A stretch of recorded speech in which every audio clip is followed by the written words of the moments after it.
Today I'm going to talk about my final project. So firstly, I'm going to show you my methods.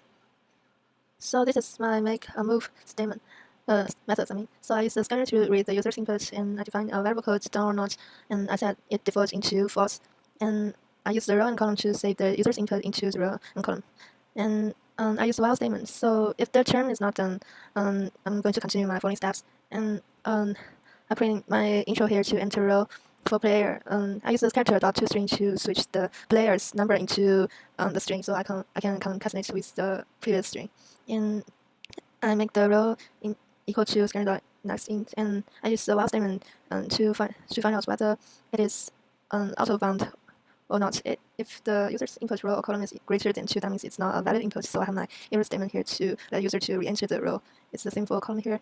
And this if statement means that if the number which the place where the user entered is already have some value, which means it's not equal to 0, that means the cell is already occupied. Otherwise, it is not occupied, and otherwise it's not occupied, and so it's a valid input. So the term should be n. So I set the done or not. The term is done or not equals to end the loop, and I save the player's input into the array after everything is n. The display board method is just a method to display the playing board. So I just use this loop to print out me the 3 lines, and this for loop is just give me the cell to print out the cells for each line.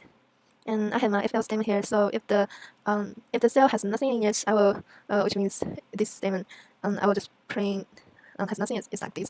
This just means it's not equal to 0, so it has nothing in it. So I will just print out the value and my separate characters. And so this else just means I'll just print out the blank like this.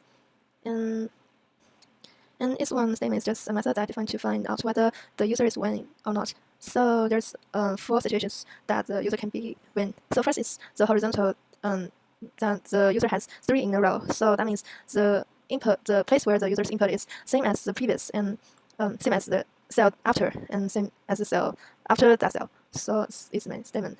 And it's basically the same thing with the other. Like this one is like the column is equal to the previous column, and this one is that the column is equal to the line below and the column below column after the cell. And this one is the opposite of this one.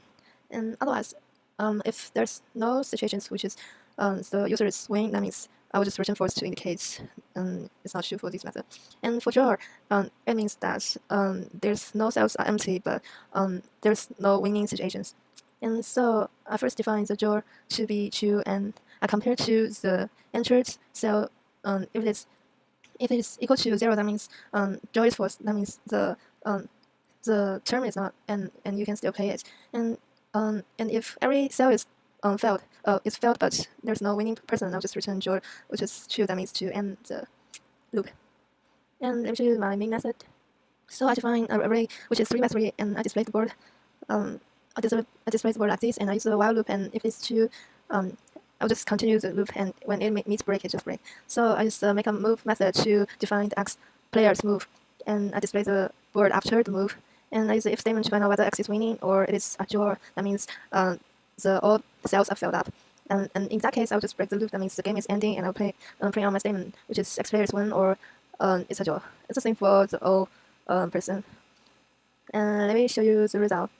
So this is the situation that 3 in a row for x player, and this one is 3 in a vertical line like this, and this one is the diagonal, which is 0 player 1, and this one is another case where 0 1, and it is another diagonal case, and this one is the case when it is a draw, which means all cells are filled up but there's no winner. And here I just demonstrate that my program is able to find out whether the input is valid or not. So like this one, I enter 1 1, which is which has already something there, and so I print out the cell is already occupied. And I also have a sample here for the input is greater than bound, which is 3, and for the column auto bound 2. And that's all. Thank you.